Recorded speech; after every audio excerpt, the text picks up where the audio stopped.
Hey people, welcome back to my channel. Today we're in a field in an undisclosed United Kingdom location. But this field is absolutely perfect territory for today's video, which is learning not one, not two, not even three, but 6 basic mountain bike tricks that you can do at home, that you can learn, and I want you to learn because they're a lot of fun. These tricks, I would say, are the foundations for bigger and better things. Big tricks on slopestyle courses, but potentially they're not. They're just really fun, good to do with the crew, good to do with a gang, and if you've got no mates like me, just a filmer, then they're good to do alone in a field. My mountain bike of choice for today's tutorials is the Marin Rift Zone 3. This is completely stock. I haven't changed any of the parts on it yet because it's still got the reflectors. It's just, there they go. It's stock, so it goes to show that this bike is straight out of the box, ready to go for these crazy basic mountain bike tricks. So we should get started, shouldn't we? We should. Number 1. I'm gonna go with one that doesn't need a lot of explaining. It's called the Titanic. You're here, there's nothing out here.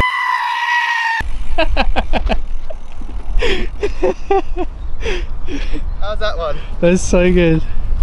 So you're all thinking, insane trick, Matt, I really want to learn it. This is how. You ride along, speed is your friend. The faster you go and the more stable you are. You don't have to set land speed records, but a little bit of speed. Maybe some soft ground like this in case you crash. But it's as simple as this. You put your hips on the bars. Like the bars need to be just above your private parts, just below your belly button, like right where your legs end. Push off your pedals so you drive your hips forwards. And then you kind of grip the bars and you can actually turn. So that's the Titanic. You'll be straight off the movie set, onto your bike, in a field, learning new tricks. That's what we want to see. That's what today's objective is, learning new stunts. So that was trick number 1, the Titanic. Trick number 2 is, this is more of a core mountain bike trick, the Endo 180. But today it's called the swing sitter, and you'll find out why. This is what an Endo 180 looks like.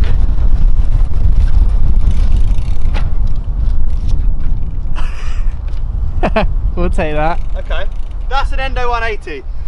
This is an Endo up on the front wheel, and a 180 is half a turn. So to learn this trick, and it's really useful because it just looks cool, doesn't it? I can't think of a real application. Maybe nollie 360s off of huge drop-offs, but today we're in a field, so this is as big and gnarly as it gets. Ride forwards, not too fast this time, quite slow. Grab a real handful of front brake and throw your weight forwards. That's an Endo. I'm leaning back, front brake, lean forwards. Okay, to make yourself do a 180, you have to initiate the spin before you do the Endo. You can't create a 180 out of thin air. So before I grab my front brake, I need to be turning like this. Turn, turn, turn, front brake, okay? That's gonna mean you've already got a bit of initial rotational momentum, and you have to go with it. You have to allow it to continue turning. So I'm going to turn my head, turn my hips, turn my chest, and look round until I've got to 180. It'll take a few goes, but you'll be surprised how mobile and movable the bike is when it's on the front wheel. So turn, turn, turn, front brake, and face backwards. I kind of whip my bum around to make it work, like a bit of bum like that. Does help to have mobile hips and a lot of bum for this one. The ghetto booty will help you. So that's an Endo 180. When you land backwards, you need to be able to allow the pedals to rotate backwards. When a bike goes backwards, your cranks rotate, and you need to allow them to do that. If you're pushing down on the front pedal, you're going to be immobile, you'll fix yourself. So you've got to relax and let it unwind. So we'll just do a final recap. Nice and slow. You have to turn, front brake, hips, let your feet go backwards. The only last detail is I'm left foot forward, so my hips are kind of open, so I spin right. I'd always rotate towards your back foot. If you're right foot forward, go left. If you're left foot forward, go right. They were the details. Okay, that one was the Endo 180. If you want to learn the swing sitter, you need to get yourself into a park. You need to do that trick in front of a swing, and it looks like this.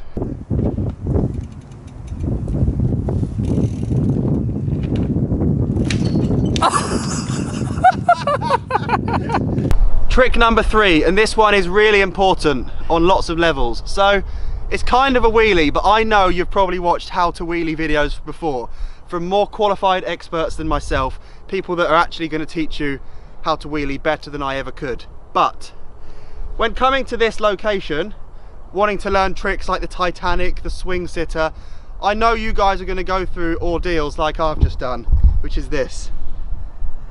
Poo. Say poo again. Yeah. Poo. What we need to do is we need to check the potency of this poo sample, because if you're riding along and you spot that on your front tyre, you're not going to want to stop and worry about it. You need to do the dog poo sniff check while on the move, because I don't want to get too close to that. I don't want to stop, and most importantly, I don't want people knowing that I've got dog poo on my tyre. So you need to be able to initiate the dog poo sniff check whilst mobile. It's like a wheelie, but it's the sniff check. Here we go. Oh no, there's poo on my tyre. It's dog poo. So,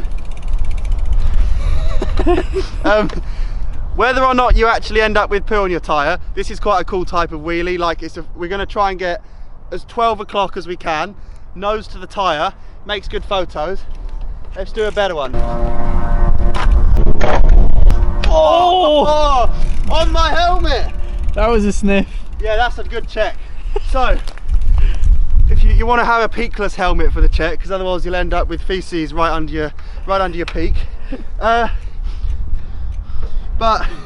that's an important trick for hygiene, for maintaining credibility and how cool you are out on the trails. You want to be poo free, and if you become pooed up, you want to know about it without getting off the bike. It is. That was trick number 3. We're really making progress. Trick number 4, the booty up fakie. It's like a normal fakie, which is where you roll up something and fakie back down, ride backwards, like when we did the Endo 180. But the booty up fakie is going to elevate your street cred and coolness to an unknown realm, where people are going to think, he knows what's up, or she. This is the booty up fakie. For this trick, you need a bit of a slope, which is why we're kind of hanging out in this weird place under a tree by a field, because we've got a slight bit of incline, and you're going to need that incline to get to roll up and have a bit of potential energy to roll on back down. So, if you haven't guessed, we're going to get the booty up by jumping and putting 2 feet on the saddle. This is what it looks like.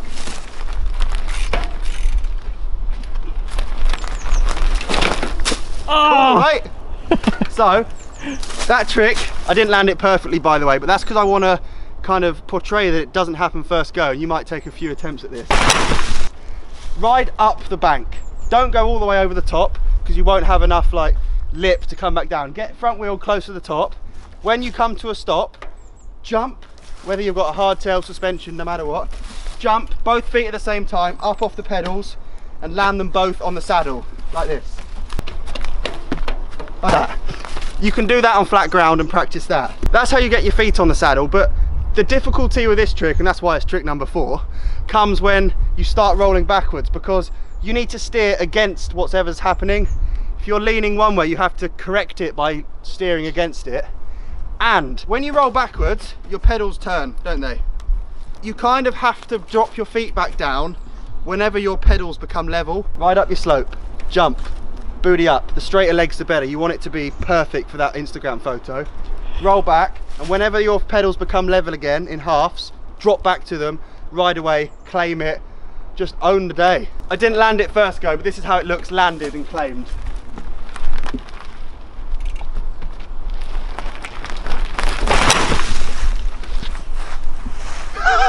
Oh my god!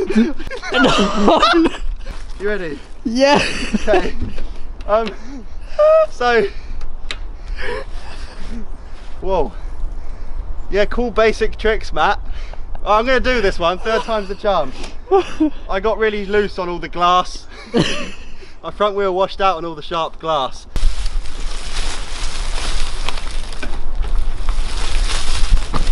Just like that. On the seat, roll back, feet to pedals. If there isn't a tree in your way, you can ride away. If there is a tree in your way, claim it under the tree. That's the booty up roll back. Next up, trick number 5 is a bonus trick. So you're riding through the park, you're in the field, you might have mastered the Titanic, the swing sitter, and then you see a roundabout and you think, hold up, that's another creative trick Matt showed me, because here's why. This is called the roundaback. The roundaback! Can you stop me? Yes. Thank you. Oh, so... You feel dizzy? Yeah, that's horrible. Obviously bike setup's really important for that trick. You want to make sure you're covering your brakes, everything chains oiled, all of that stuff. But yeah, it's a good trick to learn. That was trick number 5, the roundaback bonus. We're moving on to the final trick, trick number 6. And the sun's come out, which is pretty cool because this morning was freezing. Trick number 6 is called the crank flip. And it's a really cool trick that you can do on the ground. You can do off of drops, off of ledges, on jumps, in 360s. It's a really versatile trick that I think you should learn, and I know you should learn, and it looks like this. Woo. That's it. How do you crank flip? This is kind of a quick and easy Mythbusters. It's not really Mythbusters, it's just, it is what it is. How to crank flip. So you might think you have to kick your back pedal down, but that won't help you. You actually have to pull the front pedal upwards by turning your toes towards the floor, so you can grip your pedal to your shoe and pull it up like that. So front foot points down, bang, and then you pull it up like that and spin it. At the same time, you have to jump. So turn your toes forward, compress, jump, and as you come up, you use all that grip to fling the pedals round, and then you have to just time your feet. I'd recommend sitting down when you come down, because you're not going to smash your shins, roll your ankles. You can land on the seat then, and then practice timing your feet. This sounds complicated, but if you think about it, all you're trying to do is spin your crank arms all the way around 360 degrees and land with your feet back on them. So just practice it in a space like this over and over again. Point your toes down, jump, whip it round, feet on. I'll do a couple. Toes down, jump, like that. Woo. If you don't point your toes down, you're not going to spin the pedals because your feet are just going to lift up. You have to have purchase on the pedal, and to do that you need grip. So you've got to point your front foot right down to drive the pedals round. I'll show you from the other angle. Toes down. It all leads from the front foot. That was a nice one. Cheers, mate. All your back leg does is come up. Everything comes up together, but you pull the foot pedals round, land. It's actually really fun. You could do it bombing down the road, you can do it on a jump off a ledge, you could do it right after doing a Titanic. So they were my 6 basic MTB tricks, apart from the rollback, which I'm blaming my kit for that. I actually died on one. But I think they're quite funny tricks just to play around with your mates. Get in a place like this, especially if the... Why is the sun shining? It's January. Don't know. Such a summer's day, I'm hot. Yeah, but enjoy it, guys. Thank you for watching today's video. Let me know your favourite trick from today, and more trick ideas, funny or clever, whatever you want. See you soon, you're all legends. Peace!